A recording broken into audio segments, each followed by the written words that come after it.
आप सबका आपके अपने YouTube चैनल की कथा टीवी पर मैं मीनू शर्मा स्वागत करती हूँ। सभी को मेरा राधे राधे।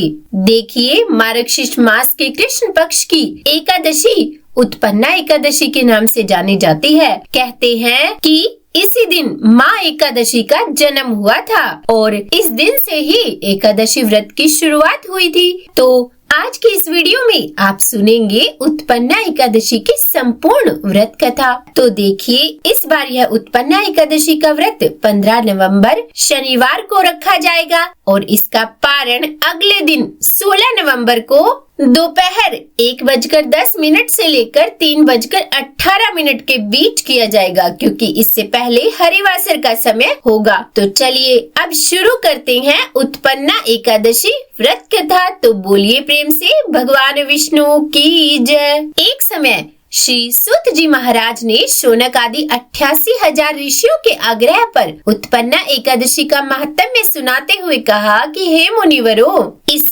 व्रत का वृत्तांत और उत्पत्ति प्राचीन काल में भगवान श्री कृष्ण ने अपने परम भक्त युधिष्ठिर से कही थी। प्रभु में जिनकी श्रद्धा है, केवल वही इस व्रत को प्रेम पूर्वक करते हैं और इस महात्म्य को प्रेम और श्रद्धा पूर्वक सुनते हैं और इस लोक में अनेक सुखों को भोग कर अंत में वैकुंठ धाम को प्राप्त कर लेते हैं। तो वही मैं आपसे कहता हूँ। एक समय धर्मराज युधिष्ठिर जी ने भगवान श्री कृष्ण से पूछा कि हे जनार्दन, एकादशी व्रत की महिमा क्या है? इस व्रत को करने से कौन सा पुण्य मिलता है? इसकी विधि क्या है? यह सब आप मुझसे कृपा करके कहिए। तब युधिष्ठिर जी के इन वचनों को सुनकर श्री कृष्ण भगवान बोले कि हे युधिष्ठिर, मैं तुमसे एकादशी के व्रत का महात्म्य कहता हूँ, ध्यान पूर्वक सुनो। सर्वप्रथम हेमंत ऋतु में मार्गशीर्ष कृष्ण पक्ष की जो एकादशी होती है, उसी से इस व्रत को प्रारंभ किया जाता है।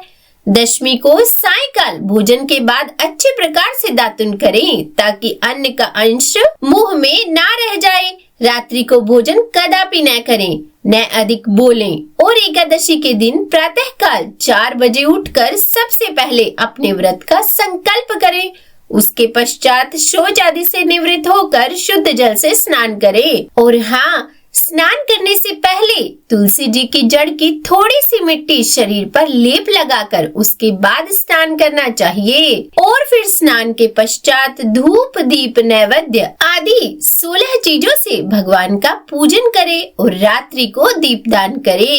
ये सभी नियम भक्ति पूर्वक पालन करने चाहिए और रात्रि में सोना नहीं चाहिए, अपितु जागरण करते हुए श्री हरि के नाम का जप करना चाहिए और किसी भी प्रकार के भोग विलास या स्त्री प्रसंग से, किसी भी प्रकार के निंदनीय कार्य से सर्वथा दूर रहना चाहिए और जो कुछ पहले जाने अनजाने में पाप किए गए हो, उनकी क्षमा मांगनी चाहिए। धर्मात्मा पुरुषों को कृष्ण और शुक्ल दोनों पक्षों की ही एकादशियों को समान समझना चाहिए। जो मनुष्य बताई गई विधि के अनुसार एकादशी का व्रत करते हैं, उन्हें व्यतिपात के दिन दान देने का 1,00,000 गुना फल होता है, संक्रांति से 4,00,000 गुना तथा सूर्य चंद्र ग्रहण में स्नान दान से जो पुण्य प्राप्त होता है, वही पुण्य एकादशी के दिन व्रत करने से मिलता है। अश्वमेध यज्ञ करने से 100 गुना तथा 1,00,000 तपस्वियों को 60 वर्ष तक भोजन कराने से 10 गुना, 10 ब्राह्मणों अथवा 100 ब्रह्मचारियों को भोजन कराने से 1000 गुना पुण्य भूमि दान करने से होता है और उससे 1000 गुना पुण्य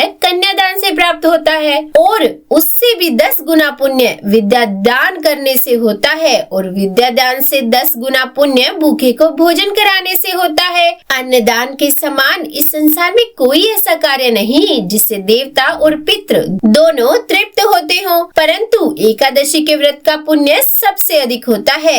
1000 यज्ञों से भी अधिक इसका फल होता है। इस व्रत का प्रभाव देवताओं को भी दुर्लभ है। रात्रि को भोजन करने वाले को उपवास का आधा फल मिलता है और दिन में एक बार भोजन करने वाले को भी आधा ही फल प्राप्त होता है, जबकि निर्जल व्रत रखने वाले का महात्म्य तो देवता भी वर्णन नहीं कर सकते। तब युधिष्ठिर महाराज बोले कि हे भगवान, आपने हजारों यज्ञ और लाख गोदान को भी एकादशी व्रत के बराबर नहीं बताया। यह तिथि सब तिथियों में उत्तम कैसे है, यह मुझे बताइए। तब भगवान श्री कृष्ण बोले कि हे युधिष्ठिर, मैं तुम्हें इस एकादशी के महात्म्य से जुड़ी हुई एक कथा सुनाता हूँ, तुम उसे ध्यान पूर्वक सुनो। सतयुग में मुर नाम का दैत्य उत्पन्न हुआ। वह बड़ा ही बलवान और भयानक था। उस प्रचंड दैत्य ने इंद्र, आदित्य, वसु, वायु, अग्नि आदि सभी देवताओं को पराजित करके भगा दिया। तब इंद्र सहित सभी देवताओं ने भयभीत होकर भगवान शिव से सारा वृत्तांत कहा और बोले कि हे कैलाशपति, मुर दैत्य से भयभीत होकर सब देवता मृत्यु लोक में घूम रहे हैं। तब भगवान शिव ने कहा कि हे देवताओं, तीनों लोकों के स्वामी, भक्तों के दुखों का नाश करने वाले भगवान विष्णु की शरण में जाओ,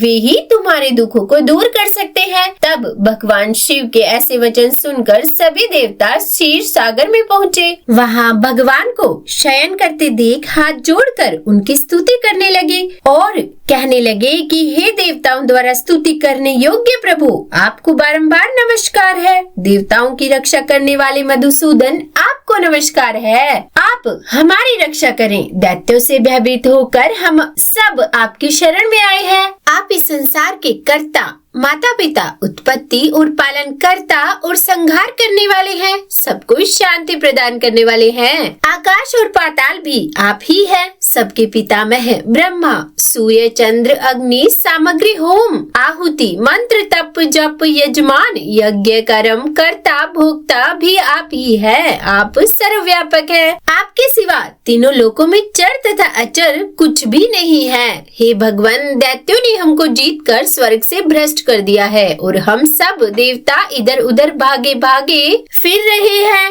आप उन दैत्यों से हम सब की रक्षा कीजिए। तब इंद्र के ऐसे वचनों को सुनकर भगवान विष्णु बोले कि हे इंद्र, ऐसा मायावी दैत्य कौन है जिसने सब देवताओं को जीत लिया है? उसका नाम क्या है? उसमें कितना बल है और किसके आश्रय में है तथा उसका स्थान कहाँ है? यह सब मुझसे कहो। तब भगवान के ऐसे वचनों को सुनकर देवराज इंद्र बोले कि हे भगवान, प्राचीन समय में एक नाड़ी जंग नामक राक्षस था। उसके महापराक्रमी और लोक विख्यात मुर नाम का एक पुत्र हुआ। उसकी चंद्रावती नाम की नगरी है। उसी ने सब देवताओं को स्वर्ग से निकालकर वहाँ अपना अधिकार जमा लिया है। उसने इंद्र, अग्नि, वरुण, यम, वायु, ईश, चंद्रमा, निरुद्ध आदि सबके स्थान पर अधिकार कर लिया है। सूर्य बनकर स्वयं ही प्रकाश करता है, स्वयं ही मेघ बन बैठा है और सबसे अजय है। हे असुर निकंदन, उस दुष्ट को मारकर देवताओं को अजय बनाइए। यह वचन सुनकर भगवान ने कहा कि हे देवताओं, मैं शीघ्र ही उसका संहार करूंगा।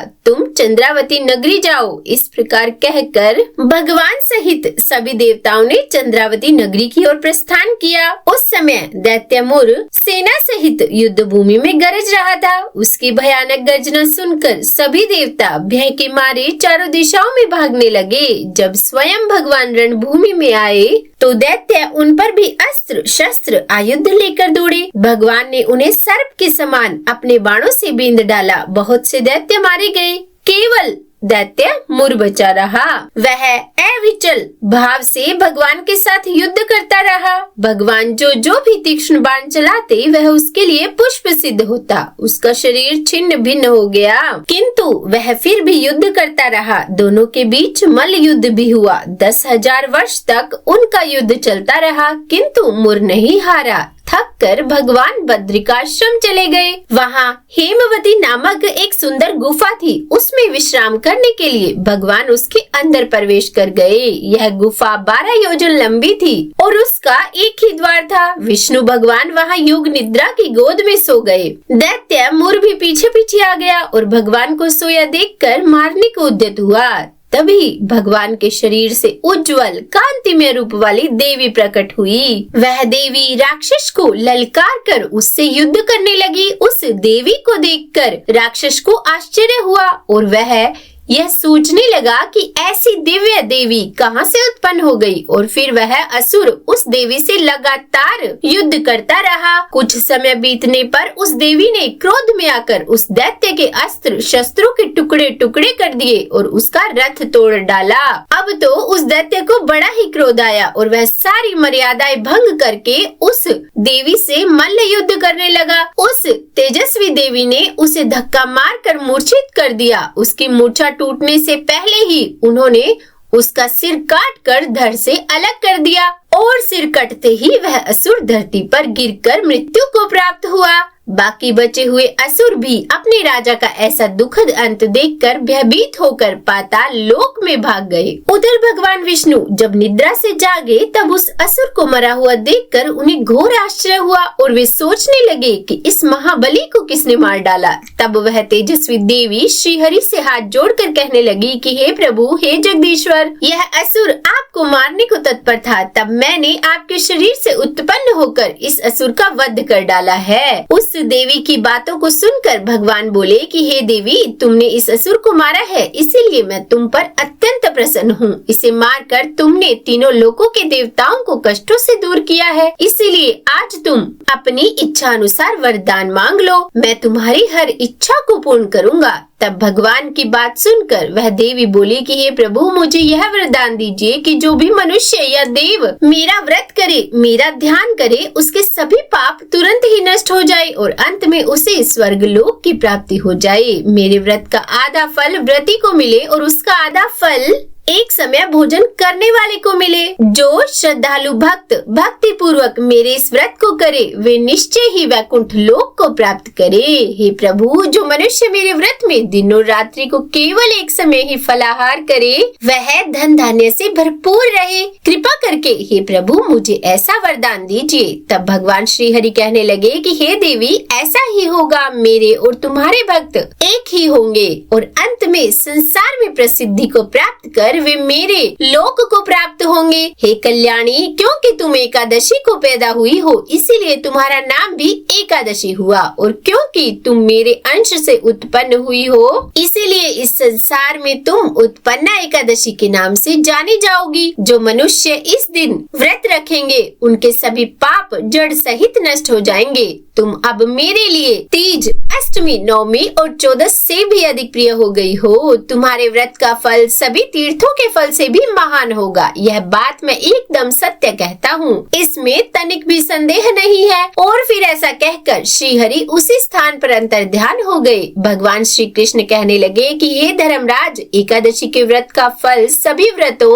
और सभी तीर्थों के फल से भी बढ़कर है। एकादशी का व्रत करने वाले मनुष्य के शत्रुओं का मैं जड़ से नाश कर देता हूँ और व्रत रखने वाले को मोक्ष प्रदान करता हूँ। उन मनुष्यों के जीवन के जो भी कष्ट होते हैं, मैं उन्हें भी दूर कर देता हूँ। इसीलिए मुझे अत्यंत प्रिय एकादशी व्रत को करने वाला प्राणी सभी ओर से निर्भय और सुखी होकर अंत में मोक्ष को प्राप्त होता है। हे कुंती पुत्र, यह मैंने तुम्हें उत्पन्ना एकादशी के महात्म्य के बारे में बताया है। मैंने तुम्हें एकादशी की उत्पत्ति के विषय में बतलाया है। एकादशी व्रत सभी पापों को नष्ट करने वाला और सिद्धि प्रदान करने वाला है। श्रेष्ठ मनुष्यों को दोनों पक्षों की एकादशियों को एक समान ही समझना चाहिए, उनमें कोई भेदभाव नहीं करना चाहिए। और जो मनुष्य इस एकादशी महात्म्य का श्रवण या पठन करेंगे, उन्हें अश्वमेध यज्ञ के समान फल की प्राप्ति होगी। और फिर श्री सूत जी महाराज इस कथा को सुनाकर कुछ क्षणों के लिए मौन हो गए। तो बोलिए, भगवान विष्णु की जय। हे विष्णु भगवान, आज की ये कथा कहने, सुनने या सुनाने में हमसे कोई गलती हो गई हो तो हमें क्षमा करना। कथा अधूरी हो तो पूरी करना, पूरी हो तो मान करना।